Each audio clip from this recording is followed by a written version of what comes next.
Welcome to the SPE Podcast, powered by the Society of Petroleum Engineers. You're listening to the September 2025 episode of the SPE President's Podcast with incoming 2026 SPE President Jennifer Miskimins. And now your moderator, Pam Bogie. Welcome to the SPE Podcast, where we explore the ideas, innovations, and individuals shaping the future of the oil and gas industry. I'm Pam Bogie, SPE Director of Magazines, and I'm excited to speak with Jennifer Miskimins, our 2026 SPE President. Jennifer brings more than 35 years of experience to the role, combining a deep technical background with an impressive leadership record. She's a professor and the Department Head of Petroleum Engineering at the Colorado School of Mines, where she holds the F.H. Nip Morelli Cotella Energy Distinguished Department Head Chair. Her career began at Marathon as a production engineer and production supervisor and included time at Berry & Associates before she returned full-time to academia in 2016 and has served as a department head since 2019. She's also no stranger to SPE leadership, having served as the first completions technical director on the SPE International Board, a two-time SPE distinguished lecturer on hydraulic fracturing in unconventional reservoirs, and chair of recent SPE hydraulic fracturing conferences. Her editorial contributions span from technical journals to the 2019 SPE monograph on hydraulic fracturing. Jennifer also served as the executive editor of the SPE Production and Operations Journal for 3 years and was the editor-in-chief for the 2019 SPE monograph. Jennifer served on the AIME Board of Trustees from 2018 to 2014 as an SPE trustee and was the 2022 AIME president. She is the third president to come from academia and the sixth woman to hold the position. She'll officially take the reins as president at the 2025 SPE Annual Technical Conference and Exhibition in October in Houston. She holds a BS in Petroleum Engineering from Montana College of Mineral Science and Technology, and both an MS and PhD in Petroleum Engineering from the Colorado School of Mines. Jennifer, welcome and congratulations. Thank you for joining me today. Thanks, Pam. It is indeed an honor to be sitting in this position today. Well, let's go ahead and dive into some of your thoughts as you'll soon be taking this role. First of all, what are the main goals for your presidency, and how do you hope to shape the future of SPE during your term? It's always a good question, a good place to start off, isn't it?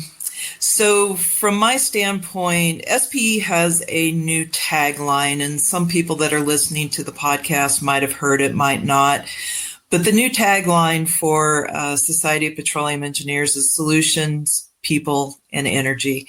And obviously that's a little bit of a play on our name, but I think it does a really wonderful job of summarizing what SPE is all about. We're a member-driven society. We provide the world with energy needs, and we have the solutions to do so. So kind of building on that, what I'd like to do is to help provide some ways to help our membership with the public perception of SPE and what our industry is all about. I always like to take my time at this, or take the opportunity at this point in time to point out that we are a not-for-profit organization, and we can't lobby. We're not here to lobby governments about what the oil and gas industry does. And I think that's a really important thing for our members to realize. But I do think we can do a better job of explaining to the general public the importance of what we do and to advocate for ourselves. So I hope through some of my conversations with our members and other communications that I can help to provide people with some tools to help with this public perception. So this along the lines, we provide these solutions for energy needs, and people should understand that. Turn into the people side of solutions, people, energy. I want to work on providing people the opportunity and desire to engage in SPE, along with people at all stages of their careers, whatever level that is. We're still talking about the new normal after the pandemic. That goes for societies also. Whether it's SPE or other professional societies, membership is decreasing, unfortunately. And we need to make sure that all levels of SPE membership have an opportunity to contribute wherever that desire and passion is. I think that goes especially for young professionals and students. Obviously, as an academic, I have a soft spot for students. But there's been studies out there where people in that generation are showing less interest in professional societies. So we need to make sure that they see a home for themselves in SPE and can help contribute to the future. So those are kind of the philosophical areas. I think there's some more tactical areas that going to need to continue to address. Post-pandemic, SPE has been facing some budget issues, and my predecessors have been working very, very hard on that along with the board of directors. So I think we're going to need to continue to work on that. And then the other tactical areas is we're at the point where we need to update our strategic plan. And I think a lot of these areas that I just kind of talked about with solutions, people, and energy, and along with the budget, are really going to factor into the strategic plan. So there's maybe a long answer to your question, but those are some of the things that I'm hoping to achieve during my term.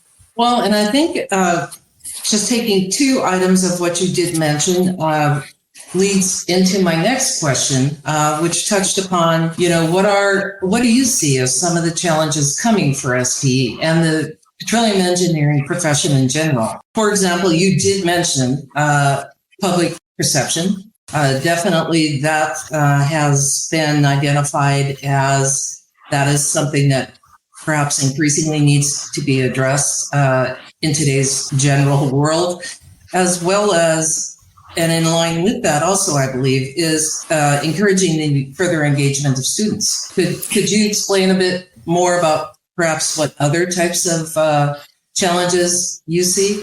Yeah, kind of looking at that one. When I look about the bigger picture of petroleum engineering, there has been and obviously is some concern with the reputation of the industry.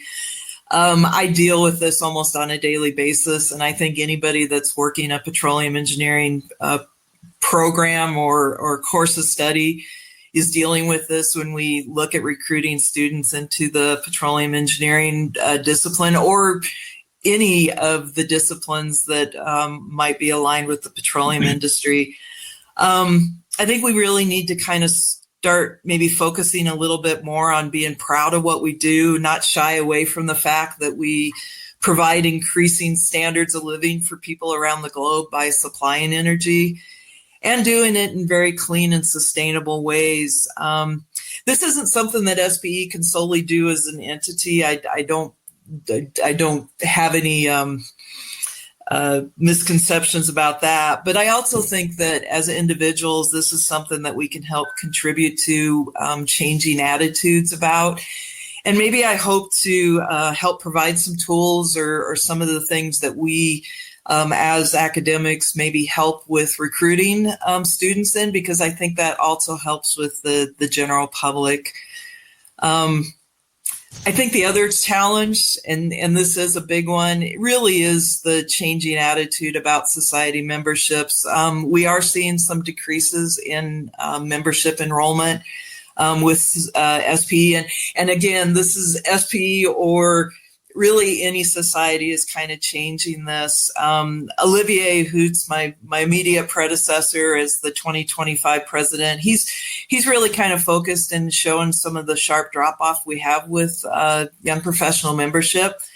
So I'd like to continue to see us engage with the YPs and see what we can do to help mitigate some of those issues and some of those why is there this changing attitude about society memberships, and just make sure that everybody at all levels of SPE membership feel included and feel an opportunity to contribute to the society and have SPE contribute to what they want to see also as a member.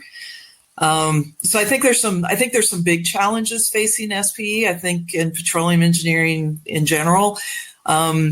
I don't think that we can fix all the problems, but we can sure start to chip away at some of these. Yeah.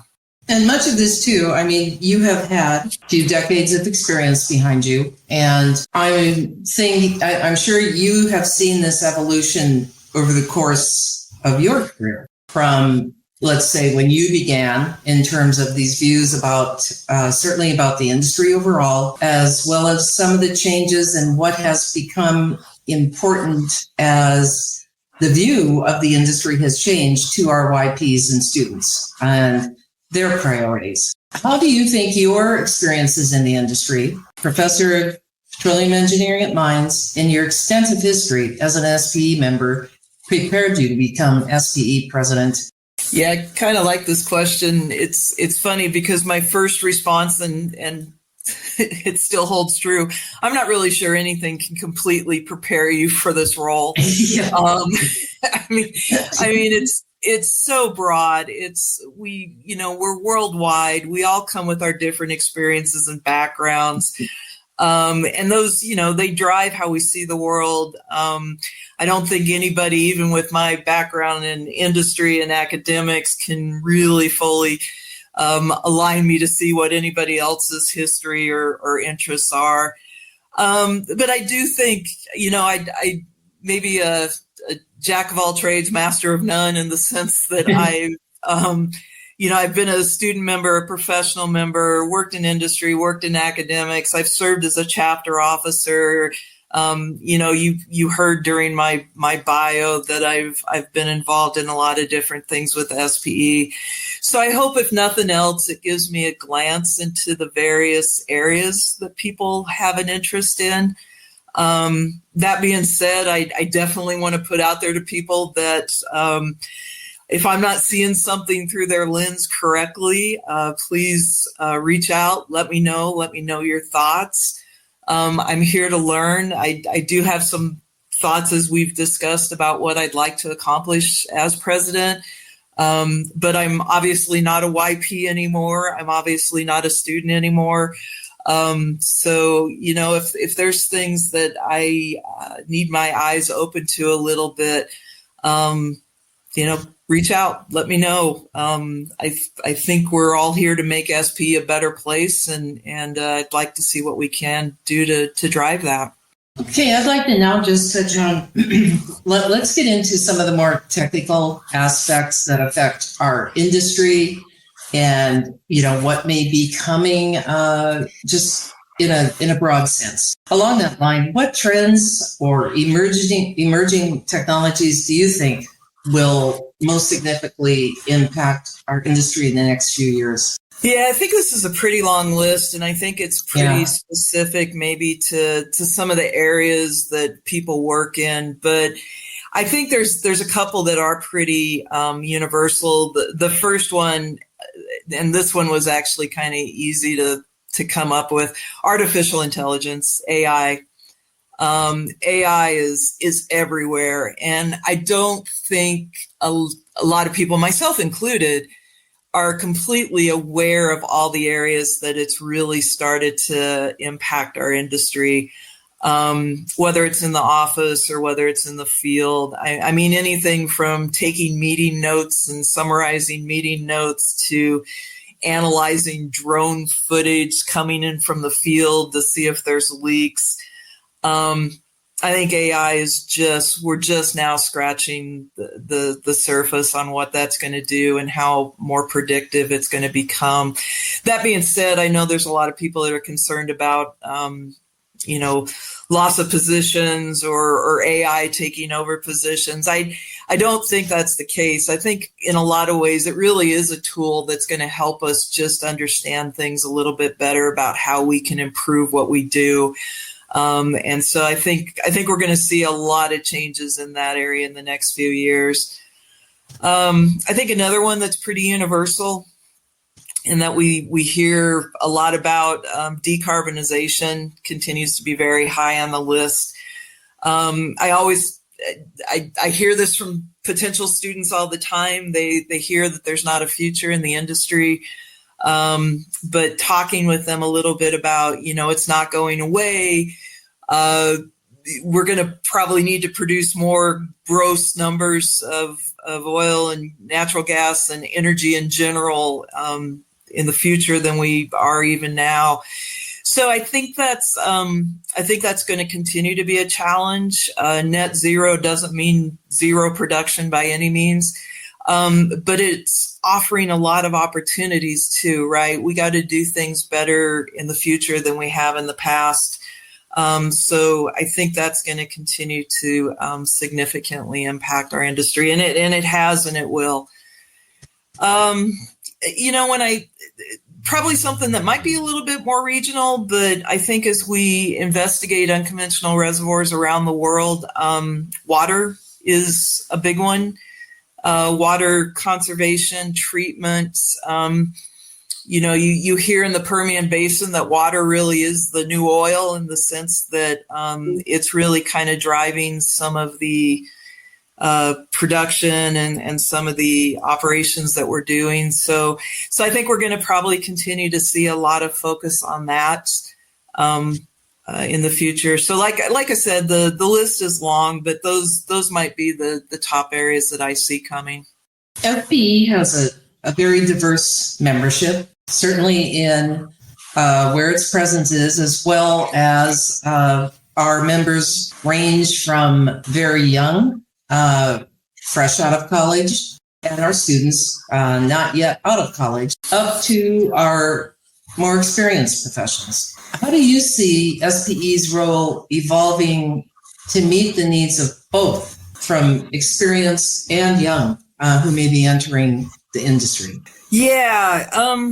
So I'm gonna quote. I don't necessarily like to read things during interviews, but I'm going to quote SP's value proposition statement, which has come out in the recent several months. So at SPE, we deliver solutions and empower people to drive the energy industry forward. SPE members gain access to premier programs, content, and events designed to accelerate professional growth and career development, while fostering a strong network and sense of community. Our commitment is to ensure members receive exceptional service and support and relevant communications. So one quote on that. So in answer to your question, I think this does a really good job of summarizing what SPE strives to bring to its members, no matter what their needs are or where they are in their careers. We can't be all things to all people. We can't do everything. There are budget constraints and other considerations. But I think really what we have to do is we have to continue to listen to what our members want, whether they're experienced professionals, whether they're YPs, whether they're students, and respond to those needs. And I think as an example of this, you mentioned in the intro, I was on the board of directors starting in 2015. At that point in time, I think we had 5 technical sections, if that many, and they were something new. 10 years later now, we've got 24 of these. These are all started. They're driven by very passionate members with global interests in these particular areas. So I think that's an example of how SPE's kind of evolved to say, okay, we have these 24 areas. There's global interest in them. People are very, very passionate about them. So I think by providing a platform and an opportunity to see where some of these interests lie, that's where SPE can really help. And it's very member driven. Somebody has an idea, they have colleagues that want to drive those topics forward. It gives us a great opportunity to do that. So I think SPE's done a pretty good job of evolving to do that at all levels of experience, and hope to continue to do that. I think you may have touched upon another point I wanted to ask you about in terms of, for example, just pointing out the technical sections. Of course, we have a variety of our geographical sections as well. And I think that also could help in further engaging young professionals. What kind of other advice would you have that you would pass along to young professionals who are aspiring to make an impact in the sector? Yeah. So I'm going to come back to a term I used a minute ago. If you have a passion, there's going to be a role for you. And, I don't doubt things are going to be rough at times, and our industry is cyclic. There's no doubt about that. But if there's one thing that I've noticed throughout my career on academics or industry side of things, if you're passionate, there's a role for you. So my advice would be, let that passion guide you. Find others with similar interests, whether that's in a regional section for students in a chapter, or if it's technical sections or conferences or regional meetings, whatever it is. Let that passion guide you. Find others that have those similar interests, and be willing to serve. And I think that's something that I'm going to twist a little bit. SPE can do a lot of things for its members, but the members also need to do some things for SPE. I think you will find that that's going to be some of the most rewarding and impactful contributions that somebody can make is to a society like this. It might not come with a paycheck, but it does come with some really rewarding feelings and contributions that come out of it. So those would be some advice that I'd get to young professionals or students if they want to make an impact. I think that leads to networking. I think that leads to the ability to find mentors, both formal and informal. So, those might lead to the next answer to a technical question or the next job opportunity. So find what you love and go for it. I think that's very good advice. And that applies actually so much to just anyone's life in general. It really does. I agree. Can you share a professional challenge you faced and how it shaped your leadership approach? I think given your remark about that, having that fire, that passion, certainly influenced how you may have found your way. Yeah. No, you're right. Many of the roles I've taken over time is because I've had a passion or an interest in finding out more about that particular area. Professional challenge that I had, this is not a fun one, but it was a challenge. I had been the department head of petroleum engineering at Colorado School of Mines for about 6 months when the pandemic hit. And if there was something that maybe changed my leadership approach or helped shape what I do, it probably was that. I've been a rule follower all my life. I think all my friends and colleagues would tell you that. But what do you do when there is no rules, right? We were all navigating something new.